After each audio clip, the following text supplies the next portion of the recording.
Hello my dear student, welcome back to my YouTube channel Subhash study centre.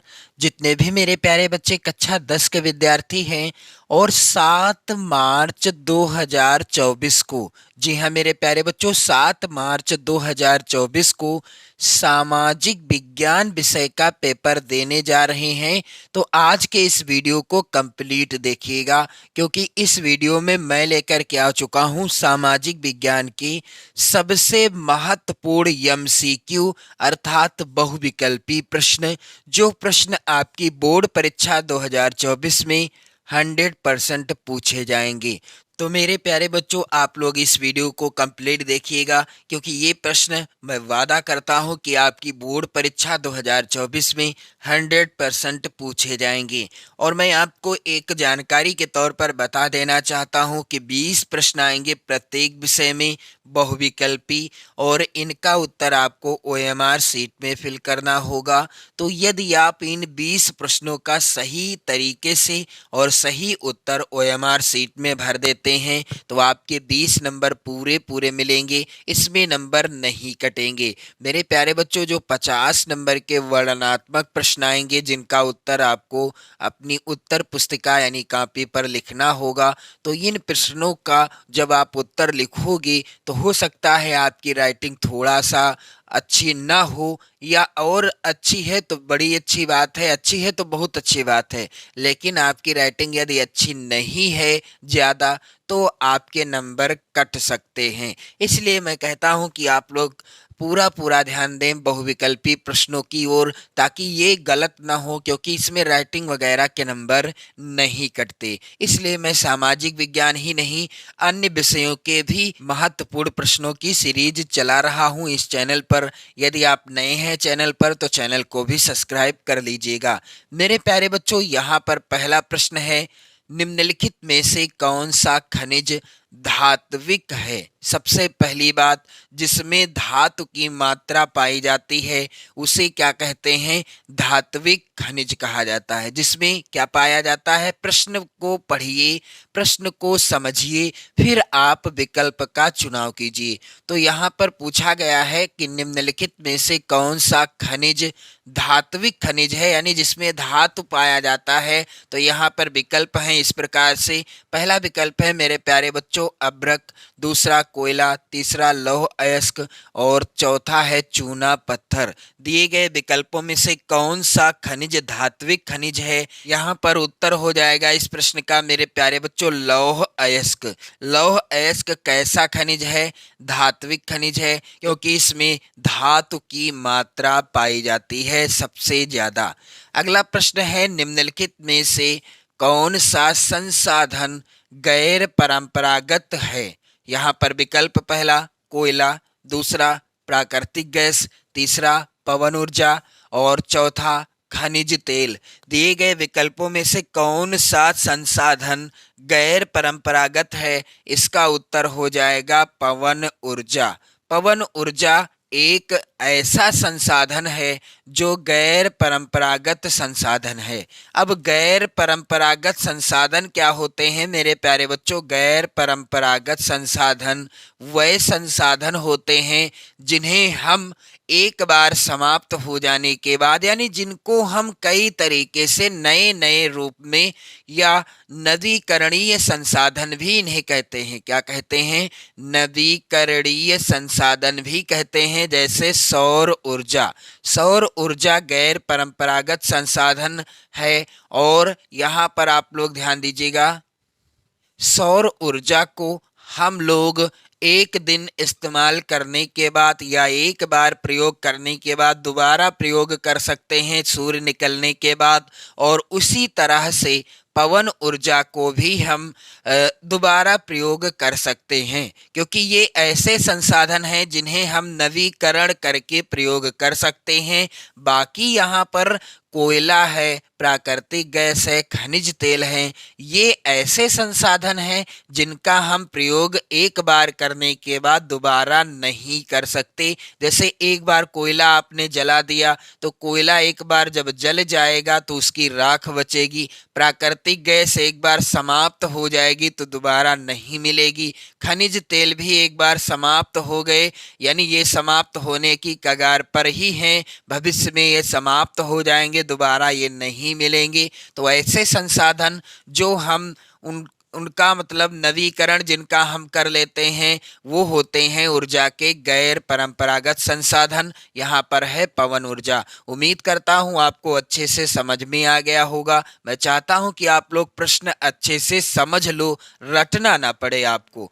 अगला प्रश्न है मेरे प्यारे बच्चों, निम्नलिखित में से कौन सा राज्य बॉक्साइट का प्रमुख उत्पादक राज्य है? तो यहाँ पर इस प्रश्न का उत्तर हो जाएगा ओडिशा राज्य जो है यह बॉक्साइट का प्रमुख उत्पादक राज्य है।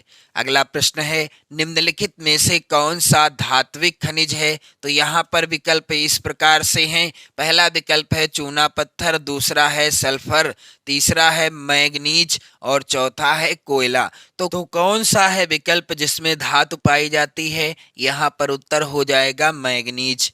अगला प्रश्न है मेरे प्यारे बच्चों, निम्नलिखित में से कौन सा सर्वोत्तम गुण वाला कठोर कोयला है? यहाँ पर आप लोग ध्यान देंगे।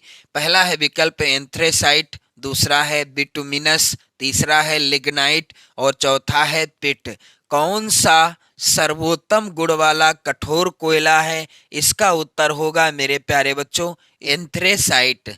क्या उत्तर होगा इसका? सर्वोत्तम गुण वाला कठोर कोयला कौन सा है? एंथ्रेसाइट है। अगला प्रश्न है, किस खनिज को वर्तमान शताब्दी का ईंधन माना जाता है? दिए गए विकल्पों में से किस खनिज को वर्तमान शताब्दी का ईंधन माना जाता है? विकल्प पहला कोयला को, दूसरा सीएनजी गैस को, तीसरा प्राकृतिक गैस को, चौथा पेट्रोलियम को। तो यहाँ पर उत्तर हो जाएगा पेट्रोलियम नहीं होगा, ना ही होगा सीएनजी गैस को, ना होगा कोयला को। प्राकृतिक गैस को क्या माना जाता है? वर्तमान शताब्दी का ईंधन माना जाता है। अगला प्रश्न मोस्ट इंपॉर्टेंट है मेरे प्यारे बच्चों, कोरबा प्रसिद्ध है। कोरबा किस लिए प्रसिद्ध है? विकल्प इस प्रकार से हैं, प्राकृतिक गैस के लिए, दूसरा है कोयला के लिए, तीसरा विकल्प है सौर ऊर्जा के लिए, चौथा विकल्प है बॉक्साइट के लिए। तो कोरबा किस लिए प्रसिद्ध है? इस प्रश्न का उत्तर होगा मेरे प्यारे बच्चों कोरबा जो है यह प्रसिद्ध है कोयला के लिए। किसके लिए? कोरबा कोयला उत्पादन के लिए प्रसिद्ध है। हेमेटाइट का संबंध किस खनिज से है? हेमेटाइट का संबंध है मेरे प्यारे बच्चों तांबा से, बॉक्साइट से, सोना से या लौह अयस्क से। तो हेमेटाइट का संबंध है लौह अयस्क से। अगला वेरी इंपॉर्टेंट प्रश्न है मेरे प्यारे बच्चों, निम्नलिखित में से कौन सा खनिज आधारभूत है? दिए गए विकल्पों में से कौन सा खनिज आधारभूत है? पहला है विकल्प मैग्नीज, दूसरा है अभ्रक, तीसरा है लौह अयस्क, चौथा है तांबा।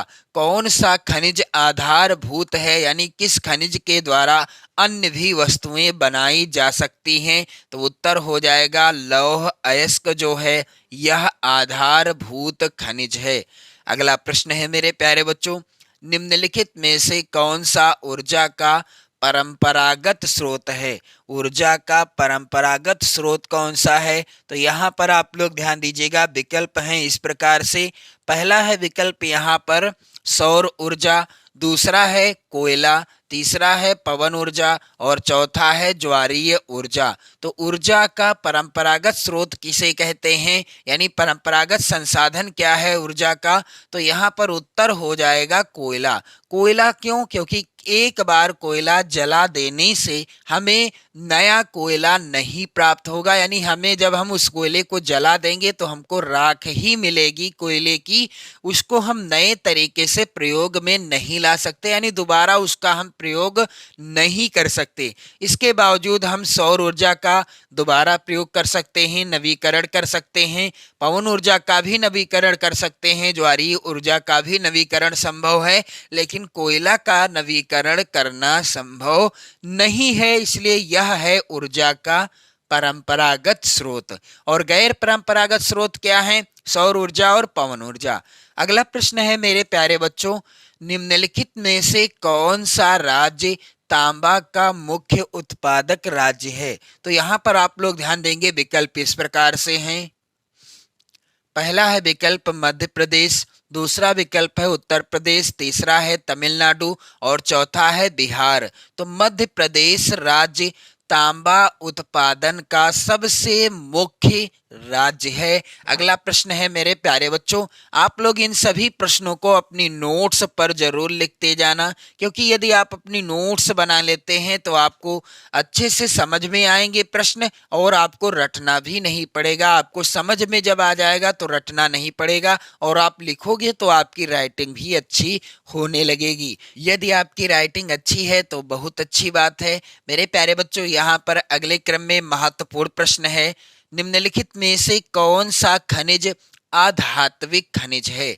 वह खनिज जिसमें धातु नहीं पाया जाता, वह खनिज जिसमें धातु की मात्रा बहुत ही कम होती है, वह होते हैं आधात्विक खनिज। अब विकल्प है, पहला मैग्नीज है, दूसरा अभ्रक, तीसरा बॉक्साइट और चौथा है जस्ता। तो दिए गए विकल्पों में से कौन सा खनिज है जो आधात्विक खनिज है? इसका उत्तर हो जाएगा अभ्रक। अभ्रक में धातु की मात्रा बिल्कुल कम ही होती है, यानी ना के बराबर होती है। अगला प्रश्न है, लौह अयस्क किस प्रकार का संसाधन है? लौह अयस्क क्या नवीकरण योग्य संसाधन है, प्रवाह जैव संसाधन है या अनवीकरण योग्य संसाधन है? तो लौह अयस्क जो है या अनवीकरण योग्य संसाधन है। एक बार ये प्रयोग होने के बाद दोबारा प्रयोग नहीं लाया जा सकता, यानी जिनका नवीकरण नहीं किया जा सकता। लौह अयस्क अनवीकरण योग्य संसाधन है मेरे प्यारे बच्चों। अगला प्रश्न मोस्ट इंपॉर्टेंट है, यहाँ पर आप लोग ध्यान दीजिएगा, निम्नलिखित में से कौन सा नवीकरण योग्य संसाधन नहीं है? विकल्प पहला है पवन ऊर्जा, दूसरा है जल, तीसरा जीवाश्म ईंधन, चौथा है वन। दिए गए विकल्पों में से कौन सा ऐसा संसाधन है जिसका हम नवीकरण नहीं कर सकते? पवन ऊर्जा का नवीकरण किया जा सकता है, जल का भी नवीकरण किया जा सकता है, वनों का नवीकरण किया जा सकता है, नए वन लगाए जा सकते हैं, लेकिन जीवाश्म ईंधन एक ऐसा संसाधन है जो कि नवीकरण योग्य संसाधन नहीं है। अगला प्रश्न है मेरे प्यारे बच्चों, यहाँ पर आप लोग ध्यान दीजिएगा, निम्नलिखित में से कौन सा गैर परंपरागत ऊर्जा का स्रोत है? तो यहाँ पर कोयला, पेट्रोलियम, सौर ऊर्जा, प्राकृतिक गैस।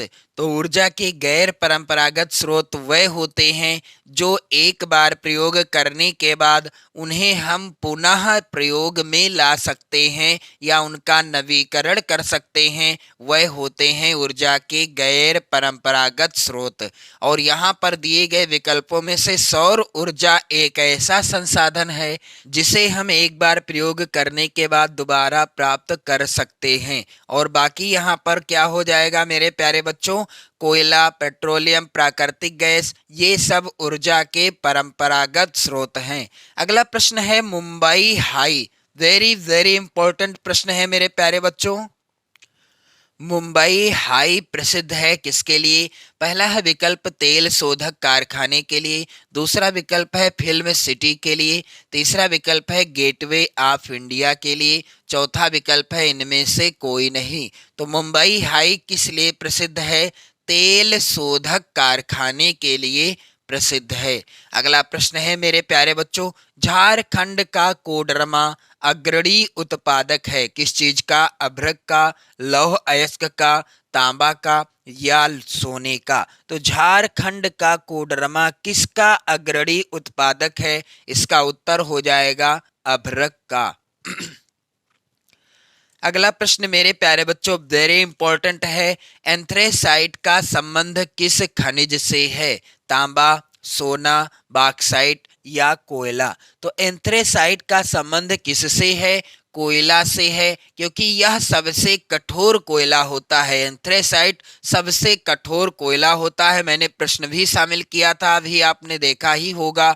अगला प्रश्न है, मुंबई हाई प्रसिद्ध है किसके लिए? तो मुंबई हाई देखो, ये प्रश्न जो है दो तरीके से आया है। यहाँ पर आप देख सकते हैं इसके विकल्प और इस प्रश्न के विकल्प, थोड़ा सा शब्दों का हेरफेर है। जैसे यहाँ पर है पहला विकल्प पेट्रोलियम के लिए, दूसरा तांबा के लिए, तीसरा सौर ऊर्जा के लिए और चौथा है यहाँ पर कोयला के लिए। तो यहाँ पर थोड़ा सा विकल्प में भी बदलाव है और उत्तर क्या होगा इसका? मुंबई हाई तेल शोधक कारखाने के लिए प्रसिद्ध है। तो तेल शोधक यानी पेट्रोलियम के लिए प्रसिद्ध है। अगला प्रश्न है मेरे प्यारे बच्चों, निम्नलिखित में से कौन सा राज्य मैग्नीज का सबसे बड़ा उत्पादक राज्य है? तो इसका उत्तर हो जाएगा उड़ीसा, मैग्नीज का सबसे बड़ा उत्पादक राज्य है। प्रश्न संख्या अगला है मेरे प्यारे बच्चों, कोयला निम्नलिखित में से किस प्रकार का संसाधन है? तो कोयला जो है यह अनवीकरण योग्य संसाधन है। अगला प्रश्न है, मोनाजाइट रेत में निम्नलिखित में से कौन सा खनिज पाया जाता है? तो मोनाजाइट रेत में दिए गए विकल्पों में से थोरियम नामक खनिज पाया जाता है। प्रश्न अगला है मेरे प्यारे बच्चों, किस खनिज को काला सोना कहा जाता है? तो कोयला को क्या कहा जाता है? काला सोना भी कहा जाता है। इसके बाद मेरे प्यारे बच्चों प्रश्न यहाँ पर अगला आप लोग ध्यान दीजिएगा, निम्न में से गैर परंपरागत ऊर्जा के स्रोत नहीं हैं। पवन ऊर्जा गैर परंपरागत ऊर्जा का स्रोत है, सौर ऊर्जा गैर परंपरागत ऊर्जा का स्रोत है, जल विद्युत गैर परंपरागत ऊर्जा का स्रोत है, लेकिन भूतापीय ऊर्जा यह ऊर्जा का जो है गैर परंपरागत स्रोत नहीं है। अगला प्रश्न है मेरे प्यारे बच्चों, वेरी वेरी इंपॉर्टेंट प्रश्न है, झरिया किस लिए प्रसिद्ध है? तांबा के लिए, कोयला के लिए, लौह अयस्क के लिए या बॉक्साइट के लिए? तो झरिया प्रसिद्ध है कोयला के लिए। तो मेरे प्यारे बच्चों आप लोग इन सभी प्रश्नों को जरूर नोट कर लेना, लिख लेना। इसी तरह की धुआंधार तैयारी करने के लिए बोर्ड परीक्षा 2024 की आप लोग चैनल को सब्सक्राइब कर लीजिएगा, वीडियो को लाइक शेयर कर दें, अपने प्यार भरे कमेंट भी करते रहें, पढ़ते रहें, मस्त रहें, स्वस्थ रहें। जय हिंद।